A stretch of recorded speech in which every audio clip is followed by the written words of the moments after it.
Siya ang sagot sa aking mga katanungan kay Lord before. Kasi ang daming heartbreaks, ang daming rejections before. Tapos tinatanong ko si Lord, ba't po nagawa ko naman po yung gusto niyo? Although hindi naman po perfect, pero ba't po ganun yung nangyari? Nung dumating si Kim sa life ko, siya yung sagot sa mga tanong ko.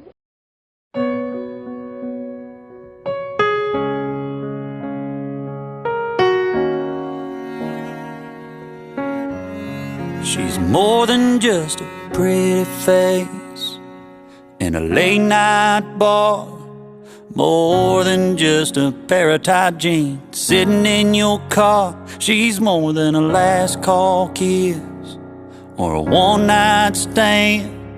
Remember, boy, you weren't the first to hold her hand.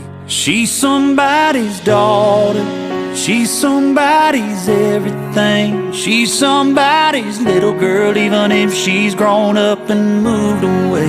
She's somebody's whole world, she's somebody's baby.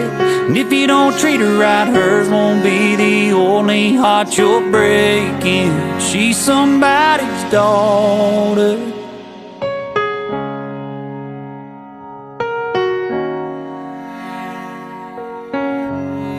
Her daddy bought her first car, taught her how to drive, scared her senior prom date under that porch light. Her mama wiped away the tears from my first heartbreak and said, honey, he ain't good enough for you anyway. She's somebody's daughter, she's somebody's everything. She's somebody's little girl, even if she's grown up and moved away. Henry and Elizabeth, kayo ay pinagtagpo. Naging magkasintahan for 3 years at itinadhana upang ngayong araw na ito ay yung tatanggapin ang biyaya ng sakramento ng kasal. She's a picture on a mantle up above a fireplace. She's pigtails blowing out candles on a birthday cake.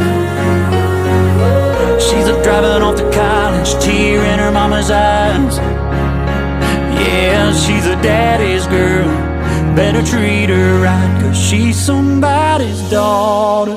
Langga, ito na yung day na inihintay natin. Sana mag-enjoy natin yung day tsaka yung mga susunod pa na araw na magkasama tayo. See you later. I love you. She's somebody's whole world, she's somebody's baby. And if you don't treat her right, hers won't be the only heart you're breaking. She's somebody's daughter, she's somebody's daughter. Yeah, she's somebody's daughter. To my partner, my langga, my love of my life. Thank you for accepting my love and choosing me to be your partner for the rest of your life. Eto na, kakasal na tayo, yung iyo ako. Ang mapapromise ko lang, magiging faithful ako sa'yo. Mamahalin kita at mamahalin ko yung magiging anak natin. I love you.